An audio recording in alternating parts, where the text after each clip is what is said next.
আসসালামু আলাইকুম। সবাই কেমন আছেন? আশা করি সবাই ভালো আছেন। টুনটুনির সংসারে আপনাদের সবাইকে স্বাগতম। আজকে আমরা রান্না করব হালিম। তো হালিমের সাথে পুরি না হলে কিন্তু চলেই না, তাই না? তো আমরা প্রথমেই পুরির জন্য করে নিতেছি ডোটা। আমি ময়দাতে এখন কিছু পরিমাণ লবণ, তারপর সোডা দিয়ে ভালো করে মথে নিলাম। তারপর কিছু পরিমাণ তেল দিয়ে মথে নিতেছি। এই তো এখানে ইস্ট গরম পানি দিয়ে গুলিয়ে নিতেছি আর এখানে মিক্স করে নিলাম। যেহেতু গরম পানি, তো আমি চামচ দিয়ে ভালো করে এটাকে মিশাইছি। তারপর এই তো ঠান্ডা পানি দিয়ে আস্তে আস্তে করে ডোটাকে রেডি করতেছি।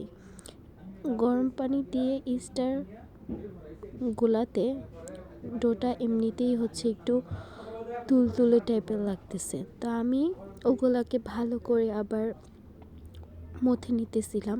তো লাস্ট পর্যায়ে যে আমি উপরে কিছু তেল দিয়ে এটাকে রেস্টে রেখে দিব। যেহেতু আমরা ইফতারের টাইমে খাবো, তো আমরা ওইটাকে পরে করব। এই তো হালিম মিক্সের যেই প্যাকেটটা, তো ওইটাকে আমরা গরম পানি দিয়ে এখন ভিজিয়ে রাখবো। আর ভিডিওর শুরুতেই আমি কিন্তু এখানে চাল ডাল নিয়েছিলাম, তো ওগুলা আমি ব্লেন্ড করে নিছি। আর এই তো এরই মাঝে আমি ডালের পুরটা রেডি করে ফেলছি পুরি করার জন্য। তো আমার হাজব্যান্ড আজকে রান্না করবে। ও প্রথমেই তেলে বিভিন্ন মশলা দিয়ে ফেলছে। তো আদা রসুনটা ওর পরেই দিছে মুরগিগুলো দেওয়ার পর। এখানে আমরা আবার দিয়েছি বাদাম বাটা। তারপর কিছু পরিমাণ পানি দিয়ে এখন ভালো করে এটাকে কষাইতেছিলাম। আর এদিক দিয়ে আমরা সবাই সব কিছু রেডি করতেছি। ভাবি আবার পুরিগুলাকে যে পুরটা রেডি করে ফেলছিলাম, তারপর ডোটা রেডি করছি, ওগুলা দিয়ে পুরি বানায় ফেলতেছে। আর এই তো আমরা আগে থেকে চাল ডাল যে ভিজায় রাখছিলাম, ওগুলাকে ব্লেন্ড করে আগেই দিয়ে ফেলছি। তো হালিম মিক্সের যে প্যাকেটটা ছিল, ওটা থেকে আবার ওগুলা দিতেছিলাম, হালিম মিক্সের ওগুলা দিতেছি। এখন হালিম মিক্স যে মাংসের কিন্তু হালিম মিক্সের যে মশলাটা ছিল, কিছু পরিমাণ দিছে আর কিছু পরিমাণ রেখে দিয়েছিল। তো ওগুলা আবার এই শেষ পর্যায়ে যে দিয়ে দিছে। তো আমাদের হালিমটা প্রায় রেডি।